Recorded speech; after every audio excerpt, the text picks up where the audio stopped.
ఫలితాలన్నీ ఇంకా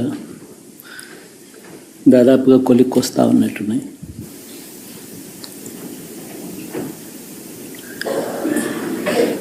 చూసిన ఫలితాలు జరిగిన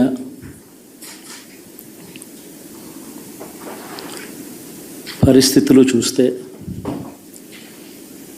నిజంగా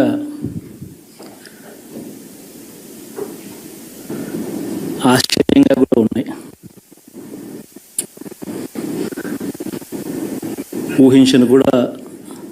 ఊహించలేదు ఇలా జరుగుతుందని, ఇలా వస్తాయని కూడా.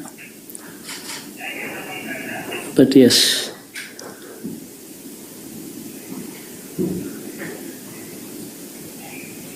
అమ్మఒడి అందుకున్న 53 లక్షల మంది తల్లులకు మంచి చేసిన, పిల్లలు బాగుండాలి, వాళ్ళ చదువులు బాగుండాలని తాపత్రయపడుతూ అడుగులు వేసింది. మరి అక్క చెల్లెమ్మల ఓట్లు ఏమయ్యాయో తెలీదు. 66 లక్షల మంది అవ్వాతాతలకు, వితంతులకు, వికలాంగులకు గతంలో ఎప్పుడు జరగని విధంగా మంచి చేసింది. వారి కష్టాల్లో తోడుగా ఉంటూ, వారి కష్టాన్ని అర్థం చేసుకుంటూ, వారి ఇంటికే పంపించే వ్యవస్థను సైతం తీసుకొస్తూ, గతంలో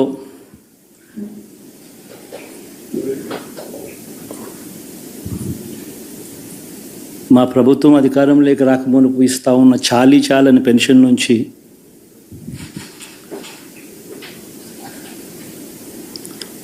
ఎంతో మంచి చేస్తూ అడుగులు వేసినా కూడా ఆ అవ్వాతాతలు చూపిన ఆప్యాయత ఏమైందో కూడా తెలియడం లేదు. దాదాపుగా 1,05,00,000 మందికి, పొదుపు సంఘాల అక్క చెల్లెమ్మలకు మంచి జరిగిస్తూ, వారి కష్టాలనే మా కష్టాలుగా భావిస్తూ,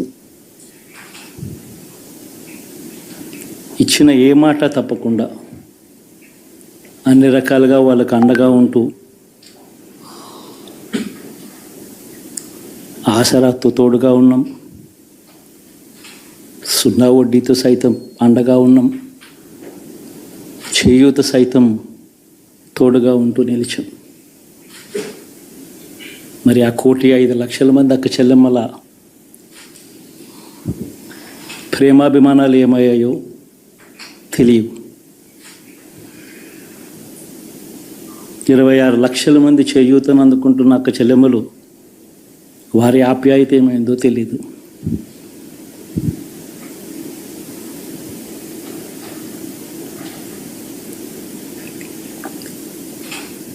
పిల్లల చదువుల కోసం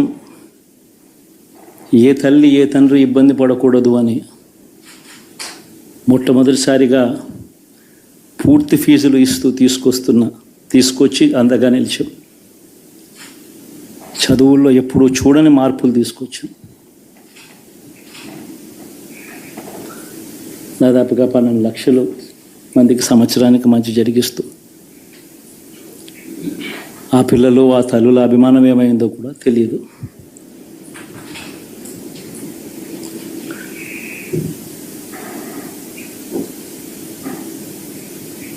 దాదాపుగా 54 లక్షల మంది రైతన్నలకు గతంలో ఎప్పుడూ చూడని విధంగా, జరగని విధంగా పెట్టుబడికి సహాయంగా అందించే కార్యక్రమం మొట్టమొదటిగా జరిగింది మన ప్రభుత్వం వచ్చాకే.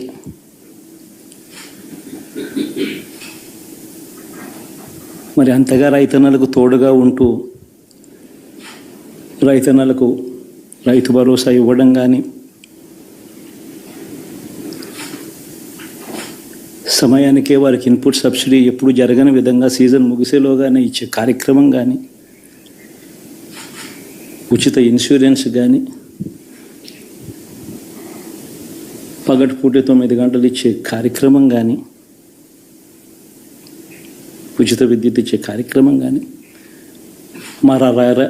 మరి 1/2 కోటి మంది రైతన్నల ప్రేమ ఏమైందో తెలియదు.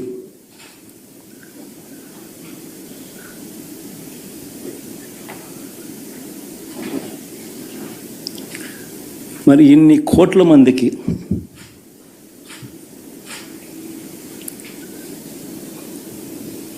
పేదవాడికి తోడుగా ఉంటూ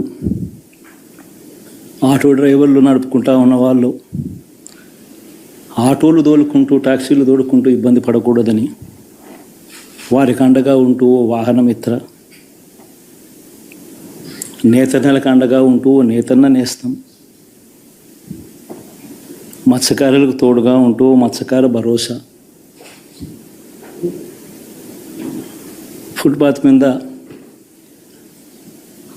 చిన్న చిన్న ఇడ్లీ షాపులు పెట్టుకొని నడుపుకుంటూ, చిన్న చిన్న బంకులు పెట్టుకొని నడుపుకుంటూ,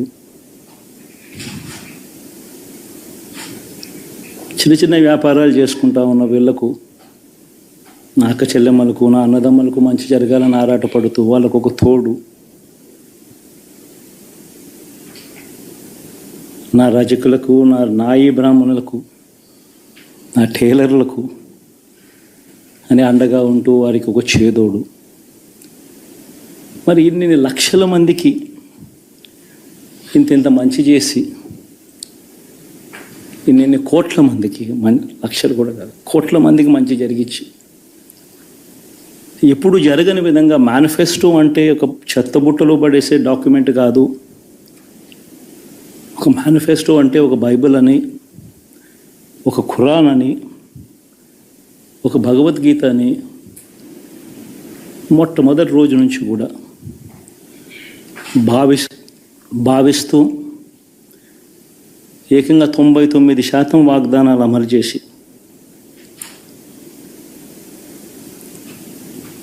అంతే చిత్తశుద్ధితో ఆ మేనిఫెస్టోను కూడా అక్క చెల్లెమ్మల ఇంట్లోకి తీసుకొని వెళ్ళి చూపించి మీరే టిక్కు పెట్టండి అనే నిబద్ధత గల ప్రభుత్వంగా పనిచేసాం. ఇప్పుడు జరగని విధంగా పిల్లల చదువులు, పేదరికం పోవాలి అని అంటే పిల్లల చదువులకు క్వాలిటీ ఎడ్యుకేషన్ అవసరం అని మొట్టమొదటిసారిగా ఇంగ్లీష్ మీడియంను వ్యతిరేకిస్తున్న వాళ్ళందరూ పెత్తందారులతో యుద్ధం చేసి సైతం పిల్లలకి ఇంగ్లీష్ మీడియం తీసుకొని రావడమే కాకుండా టోఫుల్, ఐబీ లాంటి కళలు కూడా కలం.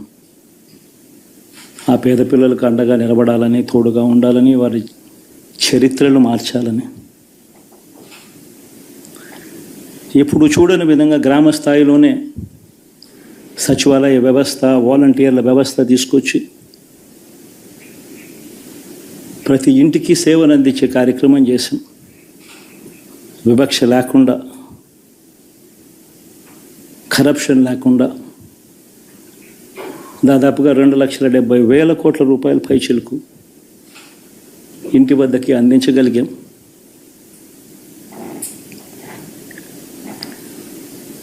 ఇప్పుడు చూడని మార్పులు తీసుకురావడమే కాకుండా ఒక చదువుల రంగం అయితేనేమి, ఒక విద్యారంగం, ఒక వ్యవసాయ రంగం అయితేనేమి, ఒక వైద్య రంగం అయితేనేమి, ఏ పేదవాడు ఎప్పుడూ ఇబ్బంది పడకూడదు అని ఎప్పుడు ఊహించని విధంగా మార్పులు తీసుకొస్తూ పేదవాడికి అండగా నిలబడగలిగాం.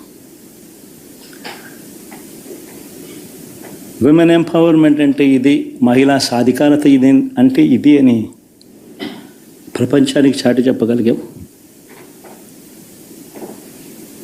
సోషల్ జస్టిస్ అంటే, సామాజిక న్యాయం అంటే ఇది అని ప్రపంచానికి చూపించగలిగాం. మరి ఇన్ని గొప్ప మార్పులు చేసిన తర్వాత, ఇన్ని కోట్ల మందికి మంచి జరిగిన తర్వాత మరి అభిమానం ఏమైందో, నా ఆప్యాయత ఏమైందో తెలీదు.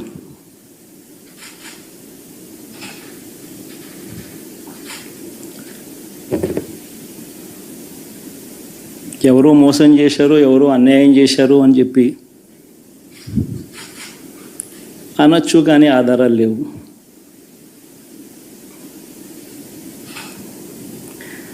ఏం జరిగిందో దేవుడికి తెలుసు. పెద్ద నేనైతే చేయగలిగింది ఏమీ లేదు. ప్రజల తీర్పు తీసుకుంటాం, కానీ మంచి చేయడానికి మాత్రం ప్రజలకు తోడుగా ఖచ్చితంగా ఉంటాం. వాయిస్ ఆఫ్ ది వాయిస్లెస్ కింద ఈ పార్టీ తాను చేయాల్సిన పని తప్పకుండా చేస్తుంది. పేదవాడికి అండగా ఉండే కార్యక్రమంలో ఎప్పుడూ కూడా పేదవాడికి తోడుగా ఉంటూ గలం విప్పుతుంది, పేదవాడికి అండగా నిలుస్తుంది. పెద్ద పెద్ద వాళ్ళ కూటమి ఇది, ఢిల్లీలో సైతం శాసించే పరిస్థితుల్లో ఉన్న కూటమి ఇది. ఆ కూటమిలో ఉన్న బీజేపీకి, ఆ కూటమిలో ఉన్న చంద్రబాబు గారికి, ఆ కూటమిలో ఉన్న పవన్ కళ్యాణ్ గారికి, అందరికీ కూడా వాళ్ళ గొప్ప విజయానికి అభినందనలు.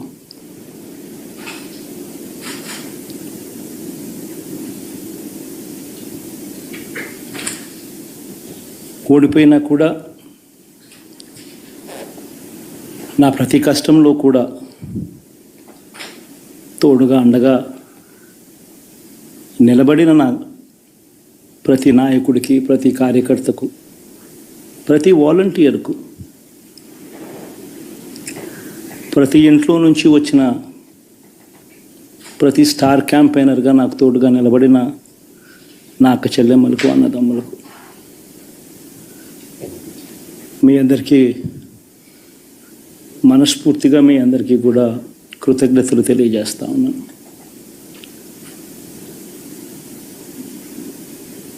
ఏం జరిగిందో తెలియదు, కానీ ఏమి చేసినా, ఎంత చేసినా ఇంకా 40% ఓటు బ్యాంకు మాత్రం తగ్గించలేకపోయారు. ఖచ్చితంగా మళ్ళీ ఇక్కడి నుంచి లేస్తాం.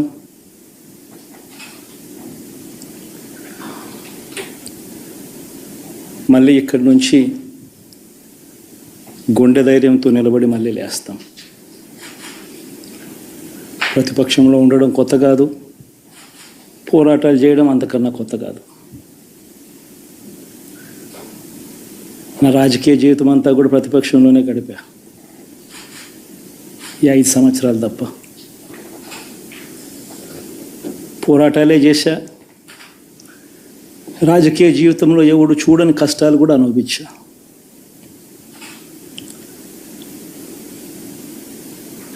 ఇప్పుడు అంతకన్నా కష్టాలు ఏదైనా పెట్టినా కూడా సిద్ధంగా ఉన్నాం, సిద్ధంగా ఎదుర్కొంటాం. ఆల్ ది వెరీ బెస్ట్ గవర్నమెంట్లోకి వచ్చిన వాళ్ళకు. Thank you.